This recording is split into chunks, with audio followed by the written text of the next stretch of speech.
Defending in Football Manager can be a nightmare.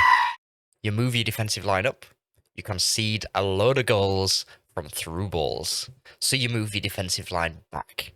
Then you concede a load of headers. I am going to give you 5 surefire defensive settings with proof to improve your defensive capabilities in Football Manager 23. So if you've seen any of my videos before, you know how this works. We have a whole host of identical teams in a test league.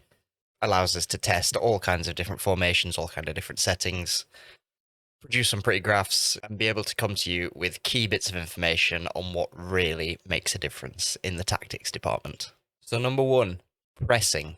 Much more often is way more powerful than any of the other options. Very similar to last year, where high pressing was incredibly effective. Here, we're seeing significant differences using much more pressing over any of the other settings. Balls out pressing for the win. Defensive lines, number 2.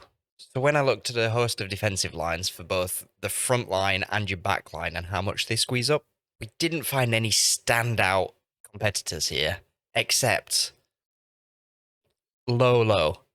The super low block, terrible. Didn't work well at all. Avoid.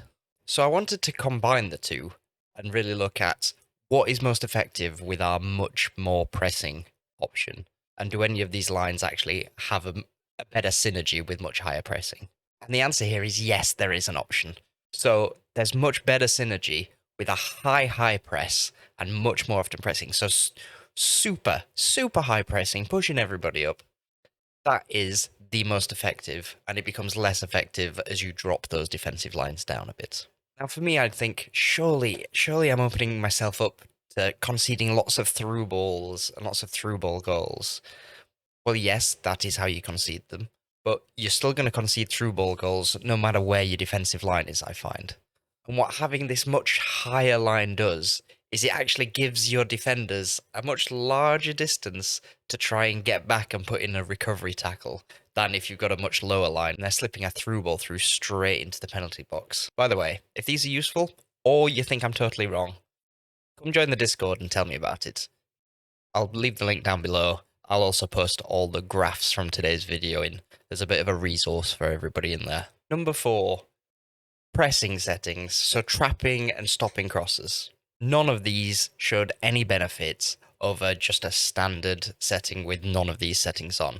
So these are hugely situational, and there's no OP benefit in any of these tactics. I'd have thought that stopping crosses would go hand in hand with the much more often pressing, but actually, I tested this out as well, and that wasn't the case at all. And finally, tackling settings and stepping up settings. Again, we don't see any benefit of stepping up more or dropping off less. The dropping off more was the worst of them all, but it's not a significant result.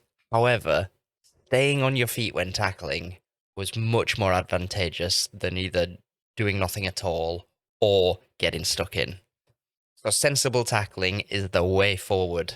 So if these were useful, I'd love a like, and if you want to know about managing the secret of morale in Football Manager, check out this video. Enjoy your Football Manager, guys. I'll catch you in a bit.